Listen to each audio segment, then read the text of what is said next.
morning sun streamed through the floor-to-ceiling windows of Maxwell Pierce's penthouse apartment, hitting him squarely in the face.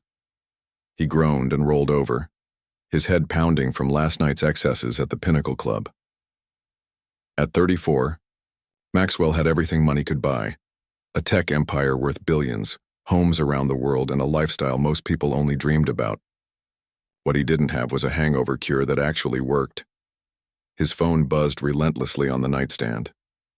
Maxwell squinted at the screen to see 15 missed calls from his best friend, Thomas. With another groan, he answered. "Please tell me I didn't do anything stupid last night," Maxwell mumbled. Thomas's laugh crackled through the speaker. "Define stupid. If you mean agreeing to Richard Cooper's insane bet, then yes, you absolutely did something stupid." Maxwell sat up too quickly, causing his head to throb even more painfully. "What, bet? What are you talking about? You really don't remember?" "Richard was going on about how disconnected you are from regular people, said you wouldn't last a day without your money and privilege. Then he bet you couldn't marry someone completely outside your circle within 30 days.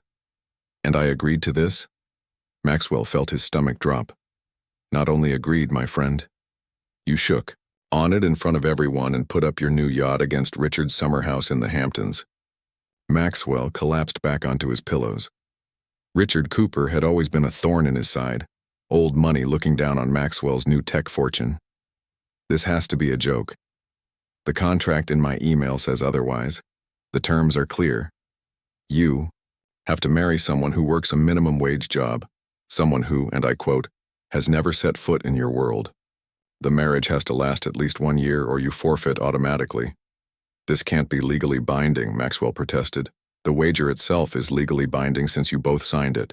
"The marriage would be too, of course," Thomas said. "Look, just call Richard and back out. Pay whatever penalty." "And let him tell everyone I chickened out?" "No way." Maxwell's pride was his weakness, and Richard knew exactly how to exploit it. "I'll figure something out." After a shower and 3 cups of coffee, Maxwell still couldn't shake the reality of his situation. He grabbed his keys, opting to drive himself rather than call his driver. He needed to think, and sometimes driving his least flashy car, a modest Audi, helped clear his mind. He found himself pulling into a McDonald's parking lot. Maxwell couldn't remember the last time he'd eaten fast food. Probably in college before his first startup took off. The restaurant was busy with the morning rush, filled with people grabbing breakfast before work. Maxwell joined the line, feeling oddly out of place despite his casual clothes. When he reached the counter, he found himself staring into the warmest brown eyes he'd ever seen. "Good morning. What can I get for you today?" The woman's name tag read Zora. Her smile seemed genuine, not the practiced customer service variety. Coffee." "Black," Maxwell managed, distracted by both his hangover and her unexpected beauty. "Just black coffee? You look like you could use some food with that," Zora said, her tone gently teasing. Maxwell smiled despite himself. "That bad, huh? I've worked morning shift long enough to spot a hangover from a mile away." She leaned in slightly. "The bacon, egg, and cheese biscuit works wonders. Trust me." "Sold," Maxwell said, finding her straightforwardness refreshing. While waiting for his order, Maxwell observed Zora interact with other customers. She treated everyone with the same attentive kindness: the suited business people, construction workers, and the elderly couple who seemed confused by the menu. She handled a rude customer with graceful firmness that impressed him. When the restaurant quieted down, Zora approached his table. "How's that hangover cure working out?" Maxwell had actually finished the sandwich without thinking. "Surprisingly well. Thank you for the recommendation." "All part of the service," she said with a smile. "I don't think I've seen you here before." "First time," he admitted. "I don't usually eat breakfast."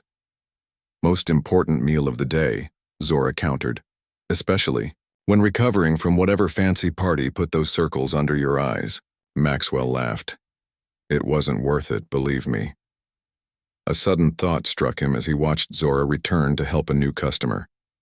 The bet's requirements echoed in his mind: someone with a minimum wage job, someone outside his world. The solution to his problem might be standing right in front of him. Maxwell lingered, nursing his coffee and watching Zora work. When her break came, she surprised him by sitting at his table. "You've been here an hour," she said. "Either that hangover is worse than I thought, or you're avoiding something." "Maybe both," Maxwell admitted. "Do you always talk to customers like this?" "Only the interesting ones who look like they've made terrible life choices recently," Zora replied with a smile. "I'm Zora Washington, by the way. Maxwell Pierce." If she recognized his name, she didn't show it.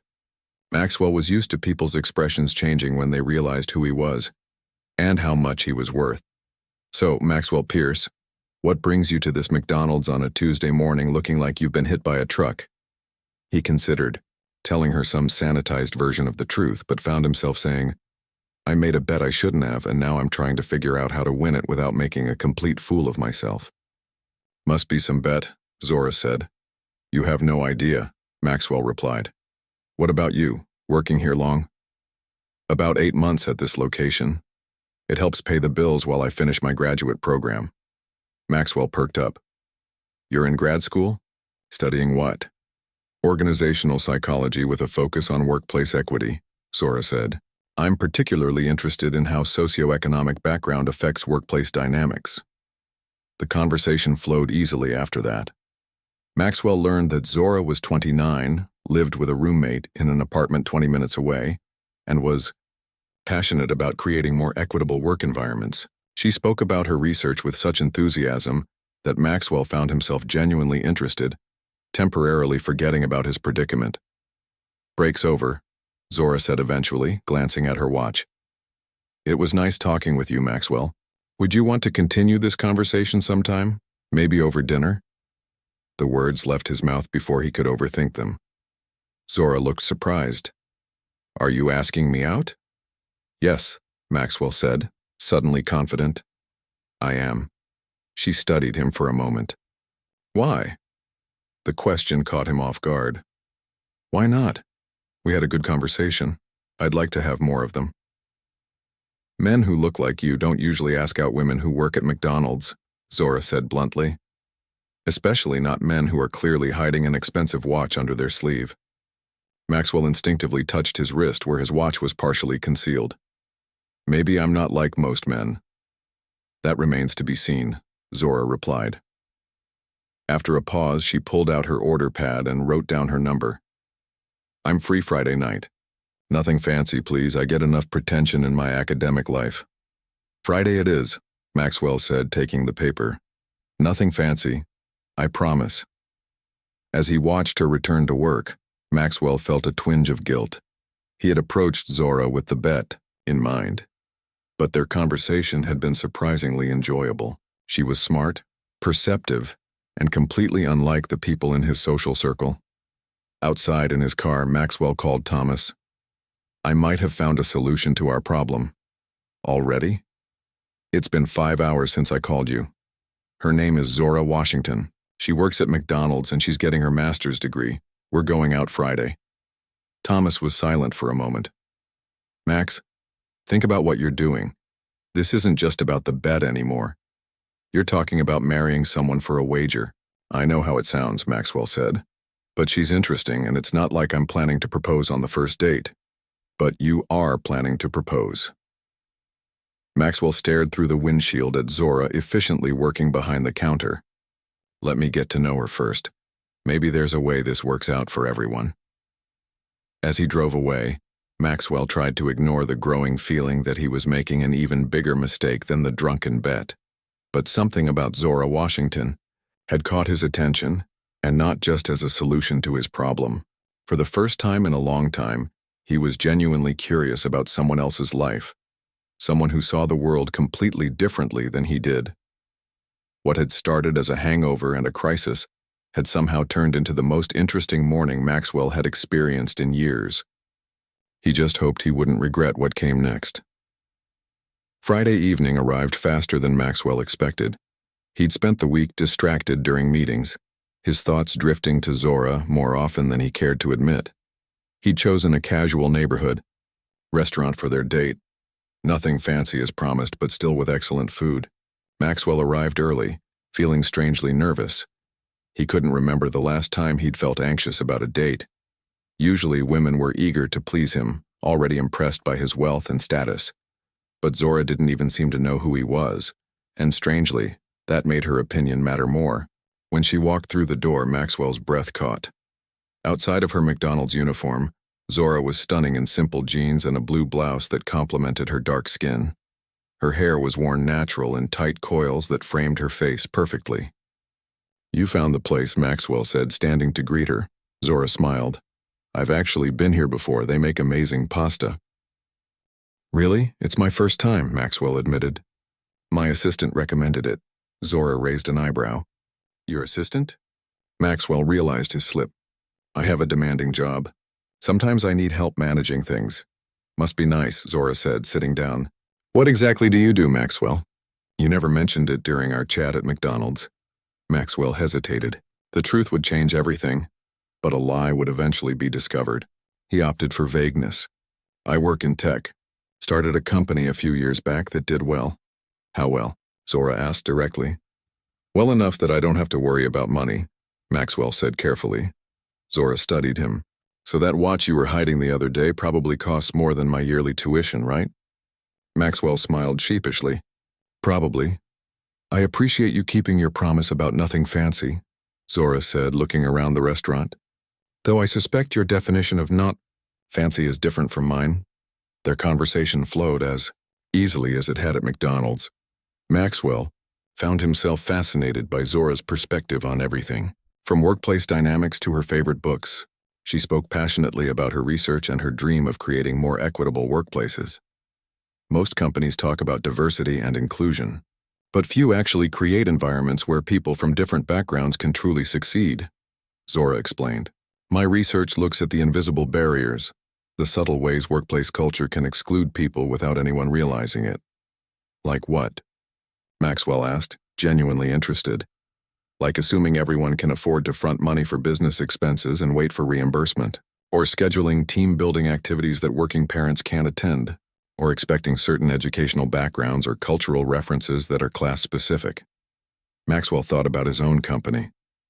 Had he created those invisible barriers without realizing it? "You've gone quiet," Zora noted. "Just thinking about my company. I've never considered some of those issues." "Your company? I thought you just worked in tech." Maxwell took a deep breath. "I founded Pierce Technologies. I'm the CEO." Zora's eyes widened slightly. "Pierce Technologies. Wait, you're that Maxwell Pierce? The billionaire?" He nodded, watching her carefully for her reaction. "Well," she said after a moment, "that explains the watch." She took a sip of her wine. "Why didn't you just tell me?" "Because people treat me differently once they know. They either want something from me or assume I'm a certain type of person." "And what type is that?" "Arrogant. Out of touch. Only interested in money. Are you?" Zora asked directly. "Maybe I was becoming that person," Maxwell admitted. "My friend Thomas says I've been living in a bubble." "The famous billionaire bubble," Zora said with a small smile. "Very exclusive. You're not impressed by the money, are you?" Maxwell asked. "Should I be?" "You didn't earn my degree for me or work my shifts. Money's just a tool, Maxwell. It's what you do with it that matters." Their first date turned into a second, then a third. Maxwell found himself opening up to Zora in ways he never had with anyone else. She challenged his perspectives and made him question assumptions he'd never examined. By their fifth date, Maxwell had told Zora about his childhood, growing up with a single mother who worked 2 jobs, his scholarship to college and his drive to never be poor again. He omitted the bet, though the guilt gnawed at him each time they met. "You grew up with nothing, built this empire, and now you mostly hang out with people who've never known struggle," Zora observed one evening as they walked along the riverfront. "Don't you find that strange?" "I never thought about it that way," Maxwell said. "Success just changed the circles I moved in." "Did it have to?" Zora asked. "You could keep your success and still stay connected to different types of people and experiences." Maxwell squeezed her hand. "I'm here with you, aren't I?" "Yes, but why? What made you walk into that McDonald's and ask me out?" "The truth, please." Maxwell froze. This was his chance to come clean about the bet. But looking into Zora's eyes, he couldn't bring himself to hurt her. "I was having a rough morning and your kindness stood out." You treated me like a normal person, not someone to impress or use. It wasn't a complete lie, but the omission felt massive. 3 weeks into their relationship, Maxwell invited Zora to his penthouse for dinner. He'd asked his personal chef to prepare a meal, but then sent him home so they could have privacy. Zora walked through his apartment with wide eyes. This place is bigger than my entire apartment building. Too much? Maxwell asked nervously. It's beautiful, Zora said, but it doesn't feel lived in. Where are the personal touches? Photos? Mementos? Maxwell looked around his expensively decorated but impersonal space. I'm not here much. It's just a place to sleep between work and travel. That's sad, Zora said simply. A home should tell your story. During dinner, Maxwell found himself imagining Zora in his space permanently, adding warmth and meaning to his sterile life. The thought both thrilled and terrified him. The bet loomed in his mind. He had only 9 days left to marry someone or lose to Richard. But as he looked at Zora laughing across the table, he realized the bet had become secondary. He was falling for her, her intelligence, her compassion, her unwillingness to be impressed by his wealth. Move in with me, he blurted out. Zora's laugh faded. What? Move in with me? Or we could get a new place, somewhere that could be ours. Maxwell, we've known each other 3 weeks, Zora said carefully. I know it's fast, Maxwell admitted, but I've never felt this way about anyone. You make me see the world differently. Zora studied him. This is crazy. Maybe, Maxwell said, setting down his fork. A wild idea formed in his mind. If he was going to risk everything, why not go all the way? Or maybe it's the sanest thing I've ever done. He moved from his chair and dropped to one knee beside her, taking her hand. Marry me, Zora gasped. Maxwell, you can't be serious. I am. I know it's sudden, but sometimes you just know. You've changed how I see everything in just 3 weeks. Imagine what you could do in a lifetime. This is insane, Zora whispered, but she hadn't pulled her hand away. Maybe, Maxwell agreed, but I think we could be amazing together. Zora was quiet for a long moment. You don't really know me. I know enough, Maxwell insisted. I know you're brilliant and kind. I know you work harder than anyone I've ever met. I know you want to make the world better, not just talk about it. And I know you're hiding something, Zora said quietly. I can feel it. There's something you're not telling me. Maxwell's heart pounded. This was his moment to confess about the bet, to come clean before going any further. But the fear of losing her won out. I'm just scared, he said instead. Scared that this is too good to be true. That you'll realize I'm not good enough for you. Zora's expression softened. You really mean this, don't you? I do, Maxwell said, and in that moment he truly did. The bet might have brought them together, but his feelings were real. Marry me, Zora. Take a chance on us. After what felt like an eternity, Zora squeezed his hand. Yes, she said softly. Yes, I'll marry you. As he slipped his mother's ring onto her finger, the only thing of value he'd kept from his past, Maxwell felt both elated and terrified. He was getting what he wanted, but at what cost? The lie between them cast a shadow over what should have been the happiest moment of his life. Later that night, as Zora slept beside him, Maxwell stared at the ceiling. He had 9 days to arrange a wedding, win the bet, and hopefully build a real marriage from these complicated beginnings. But as Zora curled against him in her sleep, he wondered if any prize was worth the risk of losing her when she discovered the truth. The next week passed in a whirlwind of activity. Maxwell spared no expense in arranging a small but elegant wedding ceremony at his Hamptons estate. When Zora expressed concern about the rushed timeline, Maxwell explained that he wanted to start their life together as soon as possible. Don't you want your family there? Maxwell asked as they discussed the guest list. Your parents? Siblings? A shadow crossed Zora's face. My parents passed away 5 years ago in a car accident. I have an aunt in Chicago, but we're not close. Maxwell squeezed her hand. I'm sorry. I didn't know. It's okay, Zora said softly. Who will be there from your side? Just Thomas, my best friend. Maybe a few colleagues. Maxwell deliberately didn't mention Richard Cooper, though he'd sent him an invitation with a photo of Zora attached. Proof that he was winning the bet. Richard had responded with a terse message. Congratulations. I'll believe it when I see it. The night before the wedding, Thomas cornered Maxwell in his study. Are you sure about this? You barely know her. I know enough, Maxwell insisted, pouring himself a drink. This started as a bet, Max, a stupid, drunken bet. Now you're actually marrying someone after knowing her for what, a month? 3.5 weeks, Maxwell corrected, then saw Thomas's alarmed expression. When you know, you know. Does she know about the bet? Thomas asked quietly. Maxwell looked away. No. Max, you have to tell her before— I can't, Maxwell interrupted. She'd leave and He trailed off, realizing the truth as he spoke. I don't want to lose her. Thomas studied his friend. You actually love her. I think I do, Maxwell admitted. It started as the bet, but it's different now. Then tell her the truth. Start your marriage honestly. Maxwell shook his head. After the wedding, once it's official, I'll tell her everything. The wedding day arrived bright and clear. Maxwell waited nervously at the altar they'd set up overlooking the ocean. When Zora appeared in a simple but stunning white dress, walking alone down the aisle, Maxwell felt his heart skip. She was radiant, her smile nervous but genuine. The ceremony was brief but heartfelt. Maxwell noticed Richard Cooper watching from the back row, his expression calculating. As they exchanged vows, Maxwell pushed thoughts of the bet aside and focused on Zora, on the future they might build together. At the reception, Richard approached them, champagne glass in hand. Congratulations, Maxwell. You've certainly surprised everyone. His eyes assessed Zora. And you must be the lovely bride, Richard Cooper. Maxwell and I go way back. Nice to meet you, Zora said politely. How do you know my husband? The word husband sent a thrill through Maxwell. We're in the same circle, Richard said vaguely.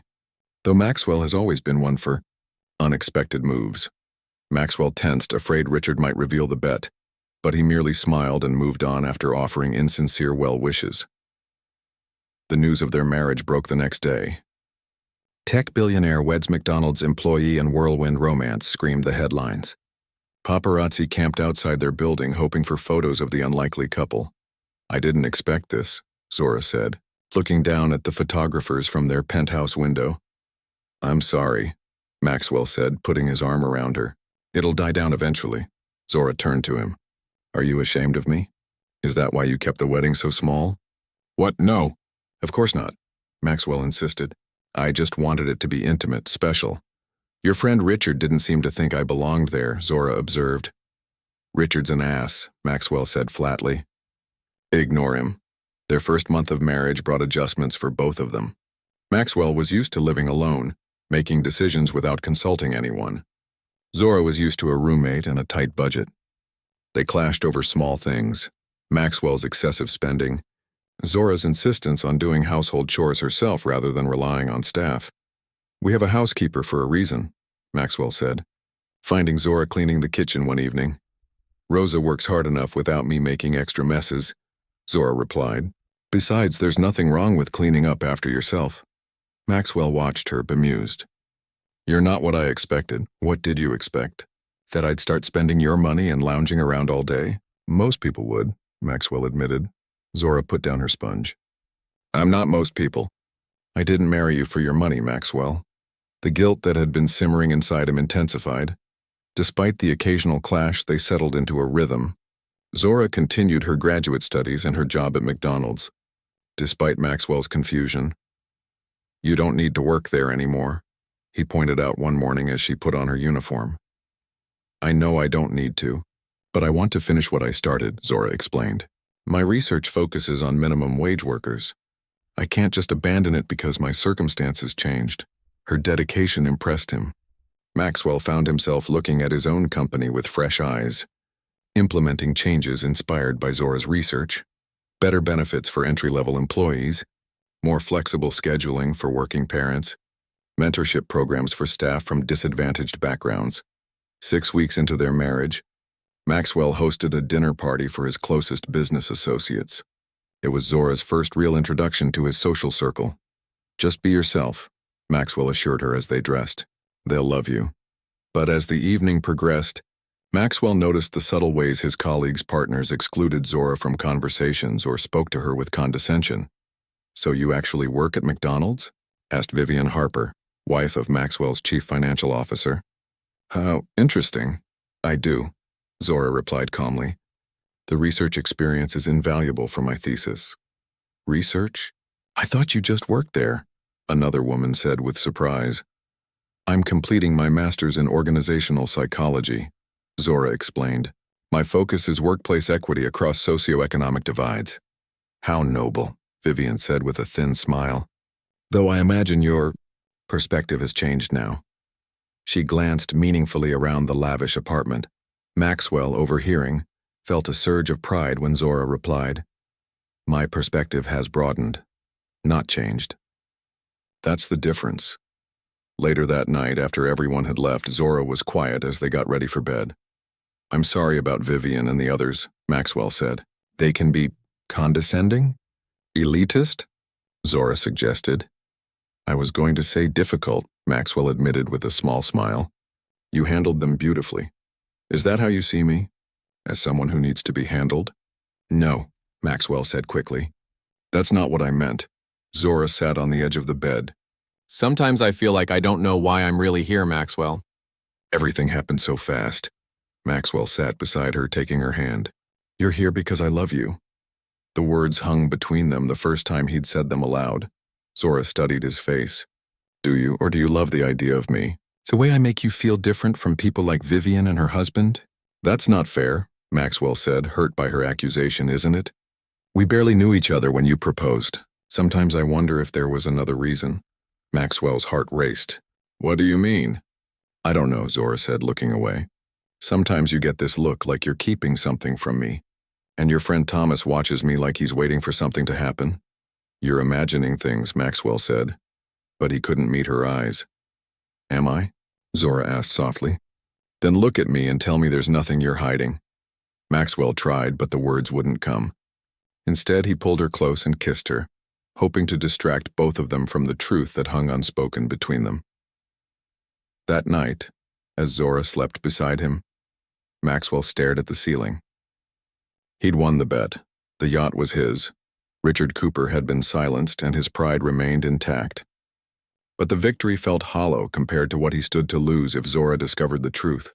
He turned to watch her sleeping, her face peaceful and trusting. In just 2 months, she'd changed his life, his company, his perspective. The thought of losing her over the stupid bet made his chest ache. I'll tell her tomorrow, he whispered to himself in the darkness. But even as he made the promise, he knew he probably wouldn't keep it. Some truths were too dangerous to share, even with the person you loved most in the world. 8 months into their marriage, Maxwell and Zora had fallen into a comfortable routine. Maxwell had never been happier. He'd implemented many of Zora's workplace equity suggestions at Pierce Technologies, earning praise from industry watchdogs and employee satisfaction surveys. Zora had completed her master's degree with honors and continued working part-time at McDonald's while starting her doctoral research. They still had their differences. Maxwell couldn't understand why Zora insisted on taking the subway instead of using their car service. Zora sometimes grew frustrated with Maxwell's inability to see his own privilege. But beneath these surface tensions was a deep bond neither had expected to form. The annual Pierce Technologies charity gala was approaching, a lavish affair that raised millions for educational programs in underserved communities. This year, inspired by Zora, Maxwell had shifted the focus to workplace training and mentorship for underprivileged youth. I'm nervous, Zora admitted as she tried on dresses for the event. This is the biggest public appearance we've made together. You'll be the most beautiful woman there, Maxwell assured her, watching her twirl in a midnight blue gown. It's not about looking beautiful, Zora said. It's about being taken seriously. These people still see me as the McDonald's worker who somehow trapped a billionaire. Maxwell frowned. That's not true. It is, Zora insisted. I overhear the whispers, see the looks. They think I'm with you for your money. And I don't care what they think, Maxwell said, pulling her close. I know the truth. The words sent a stab of guilt through him.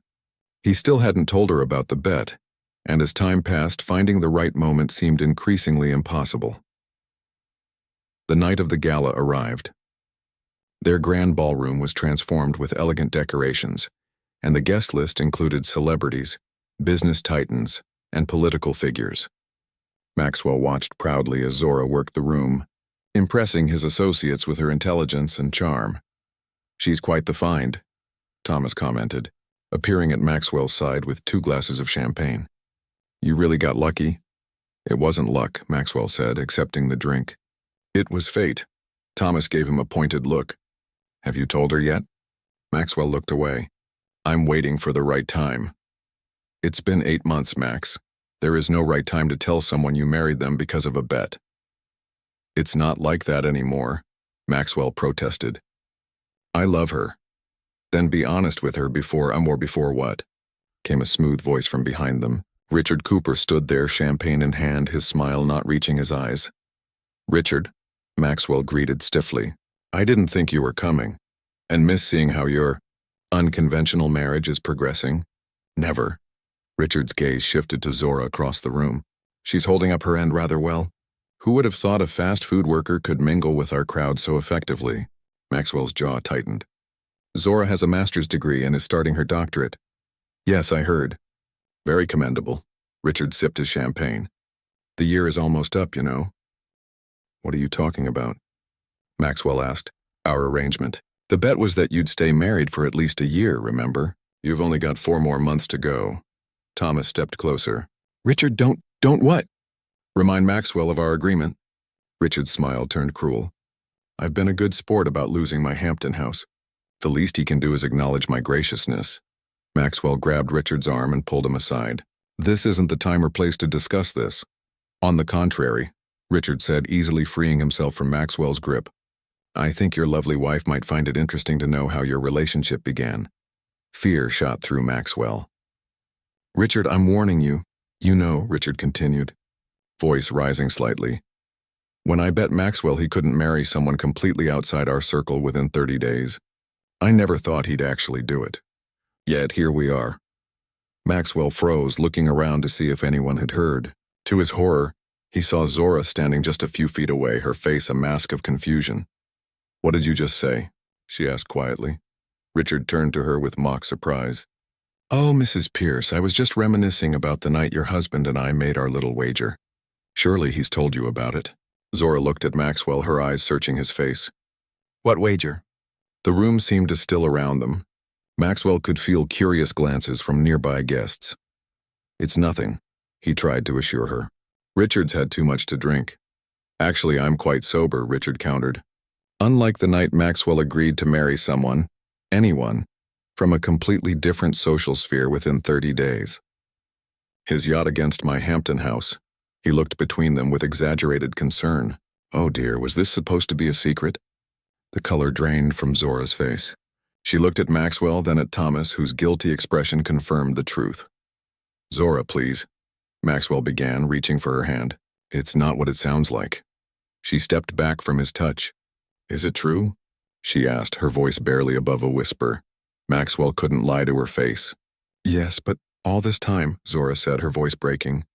Our whole relationship was built on a lie. No, it started that way, but it changed. Maxwell insisted desperately. What I feel for you is real, is it? Zora asked, tears welling in her eyes. Or am I just the bet you couldn't stand to lose? Before Maxwell could answer, Zora turned and walked quickly toward the exit. Maxwell started after her, but Thomas caught his arm. Give her space, Max, you can't fix this here. Maxwell shook him off. I have to try. He found Zora in the coat check area, hands shaking as she gathered her things. Zora, please. Let me explain. Explain what? She demanded, turning to face him. That you approached me, dated me, married me, all to win some rich boy game? To prove a point to your friend? It wasn't like that, Maxwell pleaded. Yes, the bet is why I talked to you that first day, but everything that happened after was real. Was it? When exactly did it become real, Maxwell? When you proposed after 3 weeks? When you rushed me into a wedding? When you introduced me to your friends like I was some exotic pet you'd collected? Her voice rose with each question. I fell in love with you, Maxwell said simply. I didn't expect to, but I did. And you never thought to tell me the truth? Zora asked. In 8 months of marriage, you never found the right moment to mention that our entire relationship began as a wager? Maxwell had no answer. What was I worth? Zora asked, her voice dropping to a whisper. What did you win? Maxwell closed his eyes briefly. His house in the Hamptons against my yacht. Zora let out a bitter laugh. So that's my value. A vacation home, she wiped away a tear. All this time, I thought I was special because you saw something in me that no one else did. But I was just convenient. The right person in the right place at the right time. That's not true, Maxwell insisted. What I feel for you is real. The changes I've made in my life and my company, those are because of you, because you made me see things differently. And that makes it okay? That you used me but grew from the experience? Zora shook her head in disbelief. I trusted you. I defended you to people who said you were just another rich man playing games with people's lives. Zora, please. I know I made a terrible mistake, but we can work through this. There is no we anymore, Zora said, her voice steady despite the tears on her cheeks. I won't be anyone's bet, Maxwell.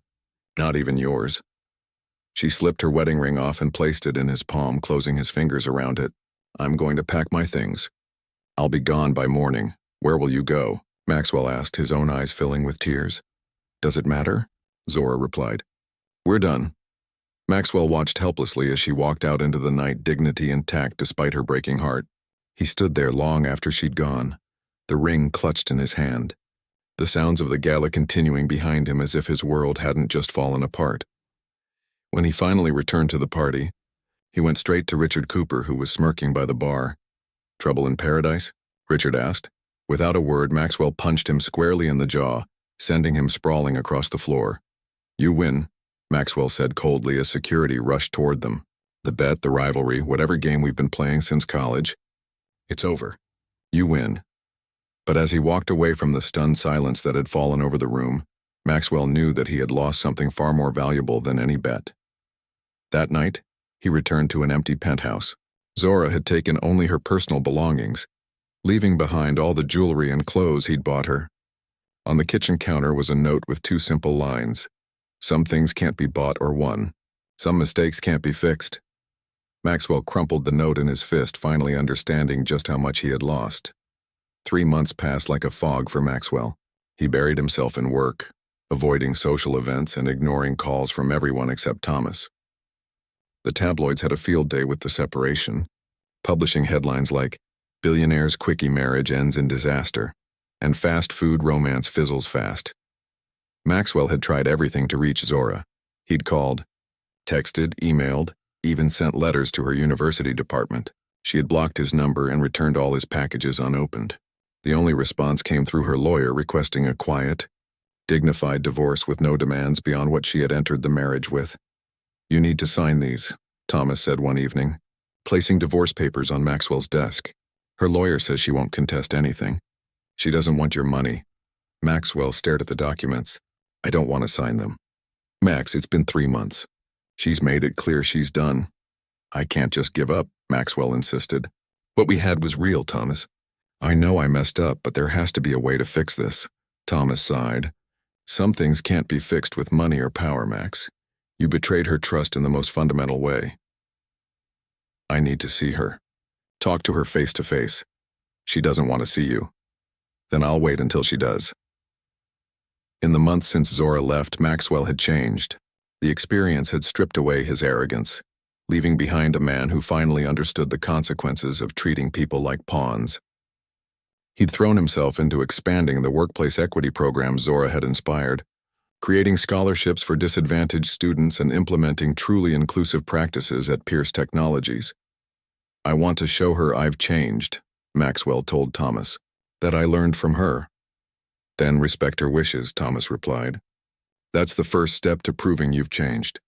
Maxwell nodded slowly and signed the divorce papers. I'll give her space, but I'm not giving up. A week later, Maxwell was working late when his assistant buzzed him. Sir, there's a Ms. Washington here to see you. Maxwell's heart raced. Send her in. Zora entered his office, looking poised and professional in a tailored suit. She seemed different somehow, more confident, less like someone trying to fit into his world. Thank you for signing the papers, she said without preamble. I didn't want to, Maxwell admitted, but I'm trying to respect your decisions. That's why I'm here, Zora said, taking a seat across from him. To thank you for that and to give you closure. Is that what this is? Closure? We both need it, Zora said firmly. What happened between us was... She paused, searching for the right word. Complicated. It was real for me, Maxwell said. It still is, Zora studied him. I believe that you came to care for me. But our foundation was built on a lie, Maxwell. I know, he acknowledged. And I can't change how things began. But people change, Zora. I've changed. So have I, she replied. These past months have given me perspective. Maxwell noticed something different in her demeanor, a subtle authority he hadn't seen before. You seem different. I am, Zora said. I'm not hiding anymore. Hiding? I don't understand. Zora took a deep breath. Before I leave your life for good, there's something you should know. Something I was hiding too. Maxwell leaned forward, confused. I knew who you were the first day you walked into that McDonald's, Zora said. I recognized you immediately. How? I wasn't in the news much back then. My family keeps track of our competitors, Zora said simply. Maxwell's confusion deepened. Competitors? My full name is Zora Washington Gray. My family owns Gray Innovations. Maxwell sat back, stunned. Gray Innovations was one of the largest tech companies in the country, a direct competitor to Pierce Technologies. You're Daniel Gray's daughter? Zora nodded. The youngest of three, the rebellious one who wanted to make her own way. Maxwell struggled to process this information. But McDonald's? The apartment with a roommate? It wasn't a lie, Zora explained. After my parents died, I took a step back from the family business. I was studying workplace equity and wanted to understand it from the ground up. So I took jobs in different sectors, retail, food service, office administration, living on those wages, experiencing those environments firsthand. Your research, Maxwell said slowly, it wasn't just academic. No, it was personal. I wanted to transform how Gray Innovations approached workplace culture. The McDonald's job was my last research position before I planned to return to the company. And then I walked in, Maxwell said, pieces falling into place. And then you walked in, Zora confirmed. I recognized you immediately. I was curious why a billionaire tech CEO was in a McDonald's looking hungover. So when I asked you out, I said yes, partly out of curiosity, Zora admitted. I wanted to know what you were up to. But then I started to like you and things got complicated. Maxwell ran a hand through his hair. Were you spying on me for your family? No, Zora said firmly. I kept my relationship with you separate from business. My family doesn't even know I married you. I used my mother's maiden name for everything. So all this time, we were both hiding things, Zora finished for him. You approached me because of a bet. I went along with it partly because I was curious about a competitor. Maxwell let out a disbelieving laugh.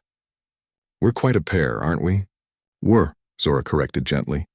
The divorce will be final next week. They sat in silence for a moment, both processing the revelations. For what it's worth, Maxwell finally said, finding out you're a billionaire's daughter doesn't change how I feel about you. I fell in love with you, your mind, your heart, your perspective, not your family name. And that's why I came today, Zora said, to tell you that despite how things started, what grew between us was real for me too. Hope flickered in Maxwell's chest. Then why go through with the divorce? Because we both need a fresh start, Zora said. One built on honesty from the beginning.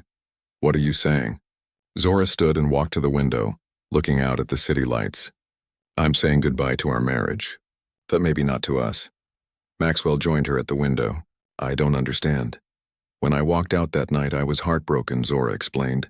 Not just because of the bet, but because I'd fallen in love with you too. And that scared me because I'd been hiding part of myself as well. And now I'm suggesting that maybe if you're willing, we could start over. No bets, no hidden agendas, no secrets. Just two people who see each other clearly for the first time. Maxwell's heart raced. A second chance? A first chance, Zora corrected. To do things right from the beginning. What would that look like? Zora turned to face him. It would start with dinner. As equals this time. No power imbalances, real or perceived. Just Maxwell and Zora getting to know each other honestly. I'd like that, Maxwell said softly. I can't promise anything beyond dinner, Zora cautioned. We hurt each other. That takes time to heal. I understand, Maxwell said. But I'll take whatever chance you're willing to give me. Zora extended her hand. Hi, I'm Zora Washington Gray. My family owns Gray Innovations. I have a passion for workplace equity, and I make a mean chocolate chip cookie. Maxwell smiled and took her hand. Maxwell Pierce. I built Pierce Technologies from nothing. I'm trying to be a better person than I was. And I'm completely in love with a woman who once served me a hangover breakfast at McDonald's. Zora's laugh was like music to his ears. Too much too soon? Just honest, Maxwell said. No more hiding, remember? No more hiding, Zora agreed. As they stood there, hands still joined, the setting sun cast golden light across the office. Nothing was fixed, nothing was certain, but for the first time, they were seeing each other clearly. Flaws, mistakes, strengths, and all. So, Maxwell said, about that dinner. Are you free tonight? Zora smiled. Yes, but I'm paying for my half. Equal footing, remember? Equal footing, Maxwell agreed, realizing that the woman he'd once seen as a convenient solution to a bet was actually his perfect match. Just as strong, just as determined, and just as flawed as he was. Sometimes the most unexpected beginnings led to the most extraordinary second chances.